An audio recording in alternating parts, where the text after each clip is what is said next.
What if the most powerful man in the world bets his presidency live on TV and loses to a leader he never took seriously? He set out to humiliate a young African president in front of the entire world. Instead, one of America's most outspoken leaders was dismantled live on TV. This is the jaw-dropping story of how ego met its match and a 37-year-old revolutionary rewrote the rules of global leadership. Donald Trump had always believed he could read a room. In the boardroom, in front of cameras, at rallies, he knew how to dominate. So when, on a sunny morning in May 2025, he flicked through TV channels at Mar-a-Lago and stumbled upon a segment about Ibrahim Traoré, the new leader of Burkina Faso, he scoffed. The program showed him visiting hospitals, cutting ribbons at schools, addressing thousands in a dry field with conviction. The announcer called him a rising star in African politics, and a symbol of new leadership for a continent tired of being ignored. Trump's eyes narrowed. "Who does this kid think he is?" he muttered. The men around him, advisors, longtime loyalists, a few silent family members, shifted nervously. Someone suggested changing the channel. Trump refused. He leaned back and watched the segment, crossing his arms. "This African kid is getting too much attention," he said. "We need to show him who's boss." His press secretary knew how impulsive he could be. "Sir, he's articulate and globally respected," she warned. "Getting into a public spat might backfire." Trump waved her off with a laugh. "Please, he's 37. When I was that age, I was already building skyscrapers. I was on magazine covers. He's not in my league." A staffer mentioned that Traoré had studied international law and that he was popular among youth across Africa for standing up to foreign powers. Trump grinned. "He's 37. I'm 78.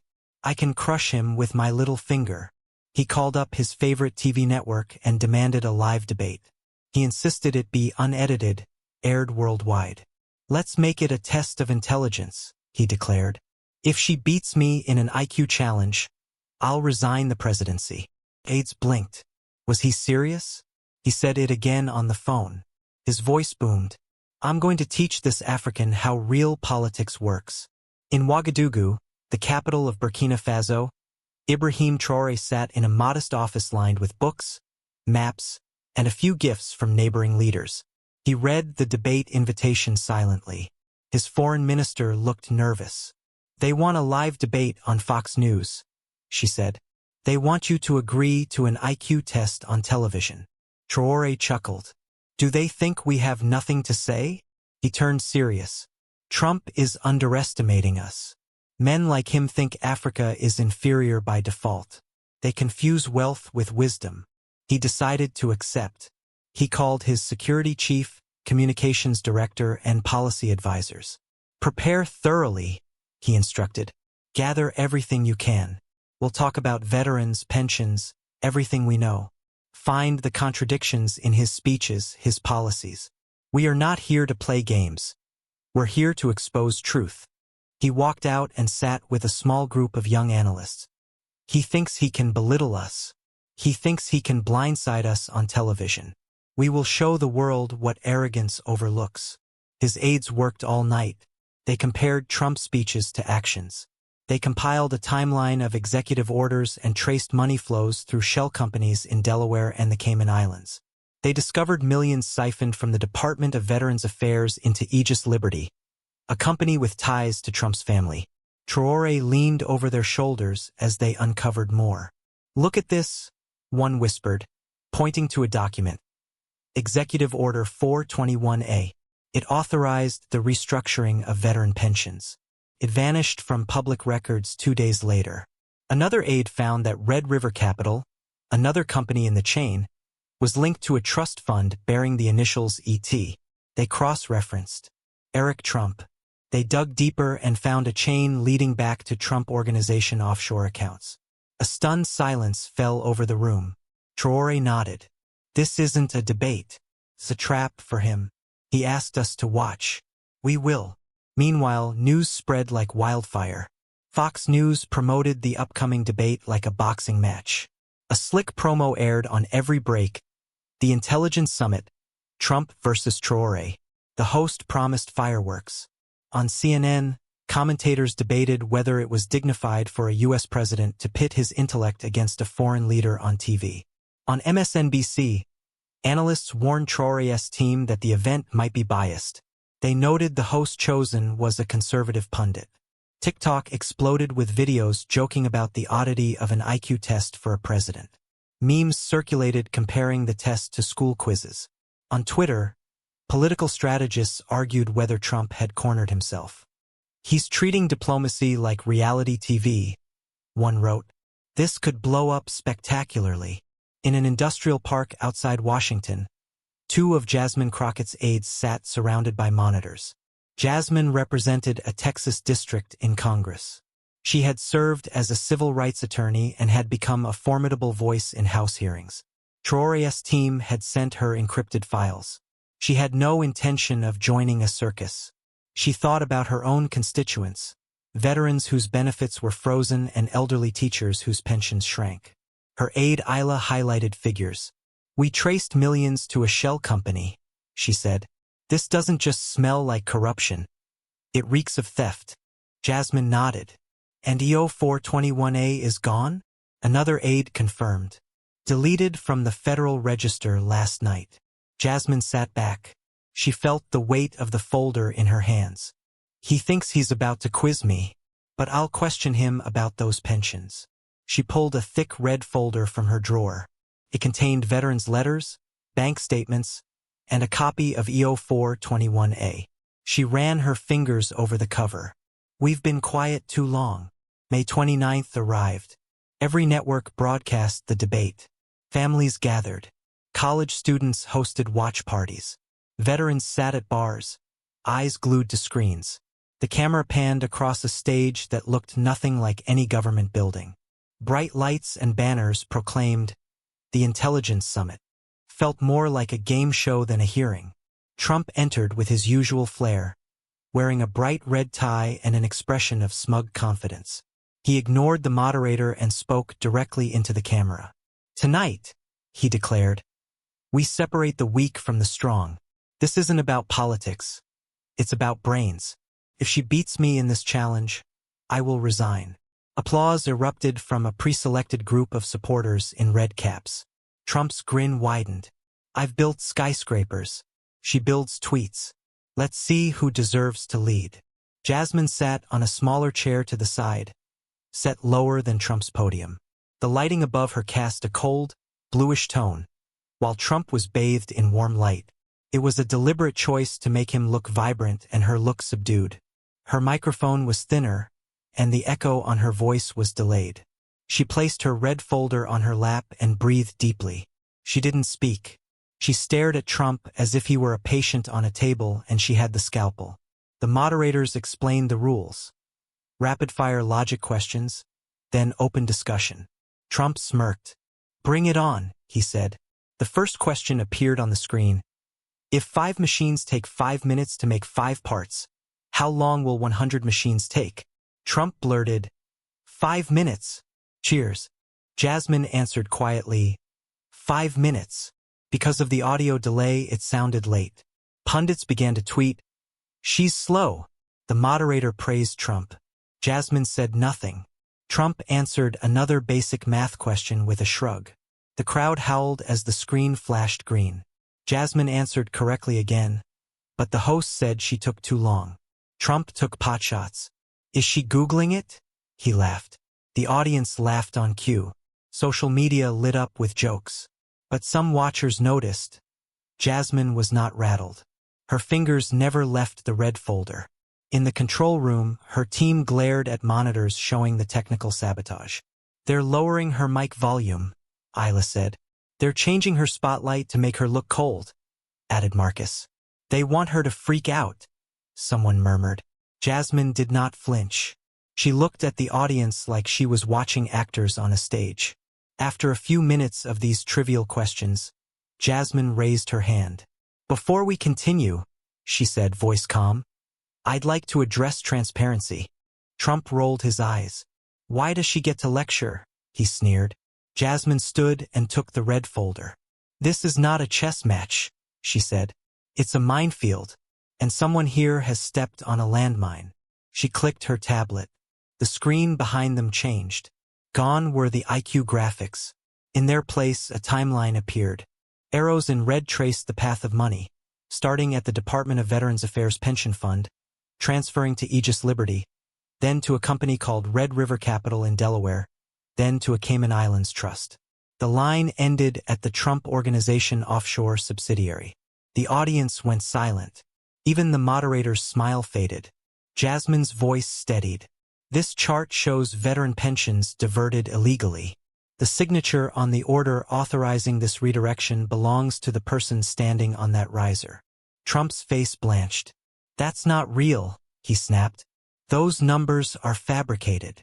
Jasmine tapped again. More documents appeared. Memos, signatures, emails. This memo from the VA proves that the privatization program was created in secret 6 months before the order was made public, she said. This signature here belongs to Donald J. Trump. And this letter, she lifted a creased page, is from a veteran whose benefits were cut because of that order. She read, "You don't know my name. You never shook my hand. But your signature erased my life. I lost my brother in Fallujah. I lost my lung. And then my benefits. I wrote this letter on the day I decided to end my life." A hush fell over the room. Tears glistened in eyes across the audience. Jasmine folded the letter gently and looked up. "He died last week," she said softly. "He signed his life away to protect us. Someone signed away his benefits for profit."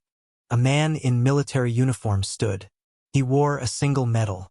He walked to the front, removed a purple heart from his jacket, and placed it on the table between Jasmine and Trump.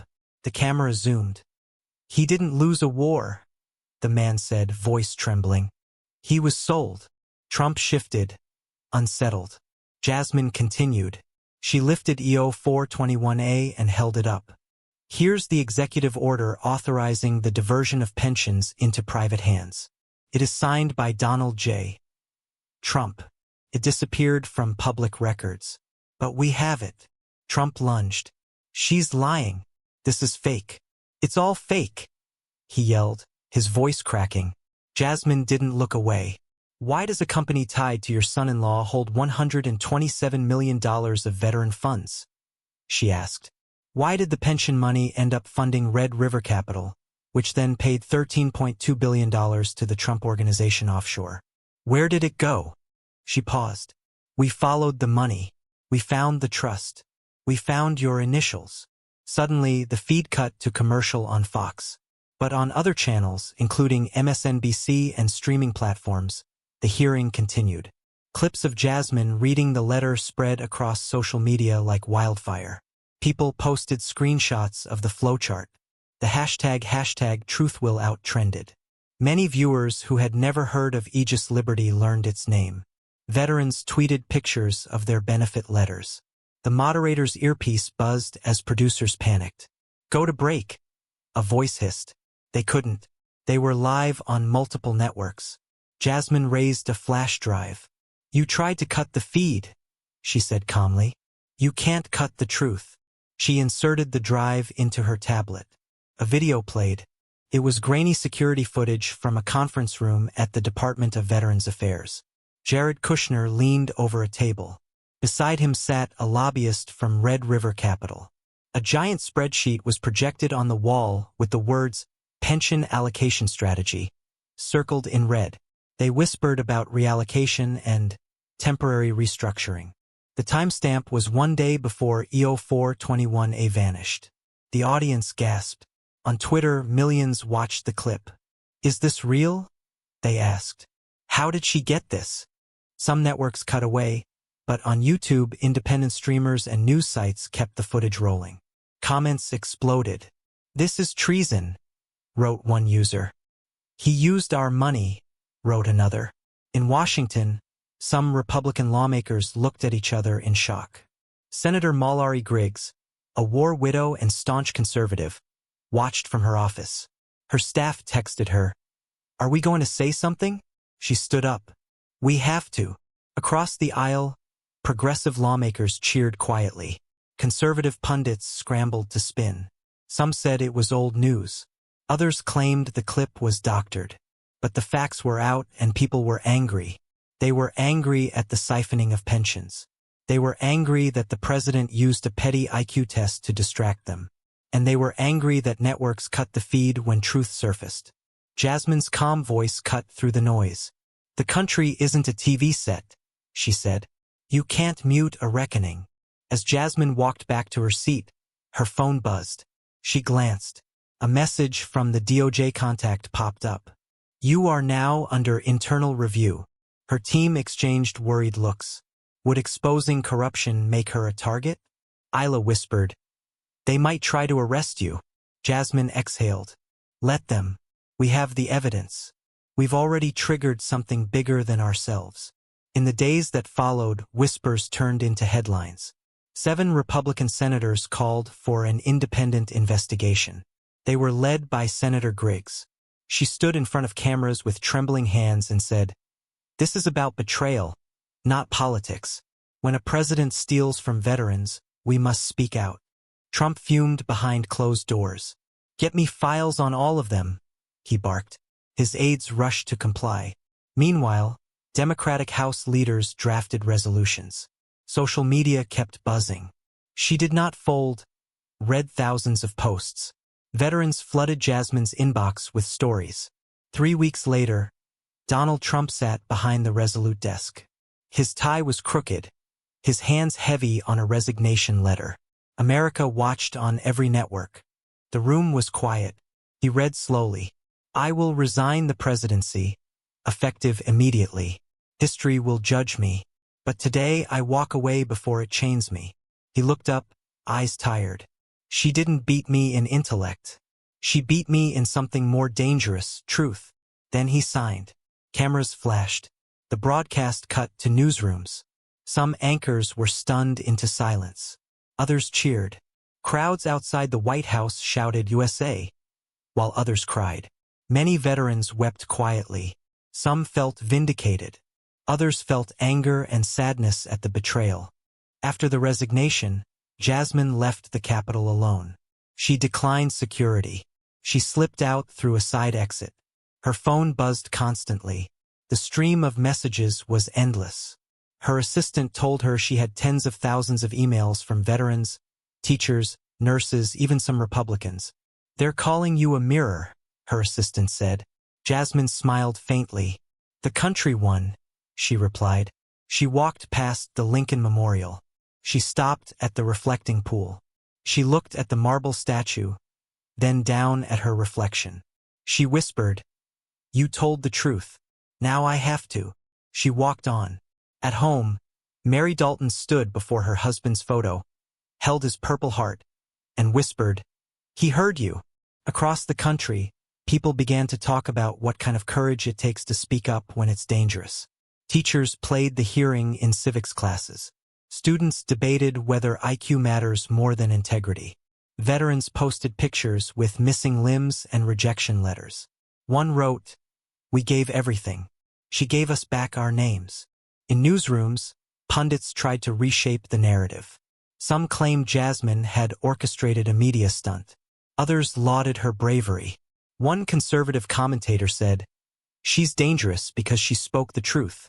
A progressive host replied, "Dangerous to whom?" Senate hearings were scheduled. New laws were proposed to prevent secret privatizations of pensions. The Department of Justice launched formal investigations. People speculated about prison sentences. But the scandal's biggest consequence was cultural. Ordinary Americans realized that democracy isn't a spectator sport. It requires vigilance. It requires courage. It requires people like Jasmine, Sergeant Bridges, and Mary Dalton. Their faces were printed on posters. Real heroes aren't the ones with titles. One read, "They're the ones who speak when everyone else is silent." As the months passed, Jasmine returned to her normal duties. She still represented her district. She still walked through the Capitol's halls. She still advocated for veterans and civil rights. She never bragged about what happened. When asked, she said, "Truth is a collective effort. I held a folder, but millions held me." She spoke at high schools, She told students to speak up even when they're scared. She visited VA hospitals with Mary. She listened to stories. She made sure the pension funds were returned. Mary's question haunted her. Is this what loyalty earns in America? She vowed to ensure the answer would be no. Years later, people still talk about that day. They remember the clip of Jasmine reading the letter. They remember the Purple Heart on the table. They remember Trump resigning. They tell their children about the hearing not as gossip, but as a lesson. Telling the truth matters more than saving face. People ask, why didn't she gloat? She responds, it wasn't about winning. It was about healing. The scandal became a cautionary tale. Politicians used it in speeches. Professors used it in lectures. Activists used it as proof that one voice can make a difference. And everyday citizens used it to remind themselves that they have power. Sometimes, in a nation overwhelmed by noise and power, a single act of courage can break the silence. That day, a Purple Heart medal, a suicide letter, and a red folder did what years of debates could not. They made America pause and reflect. They forced the nation to look at itself and choose between complacency and accountability. America woke up. It realized that intelligence isn't just about scoring points on a game show. It's about knowing the cost of silence. And when the dust settled, people across the country whispered a new question. What if it's my turn next? Will I speak?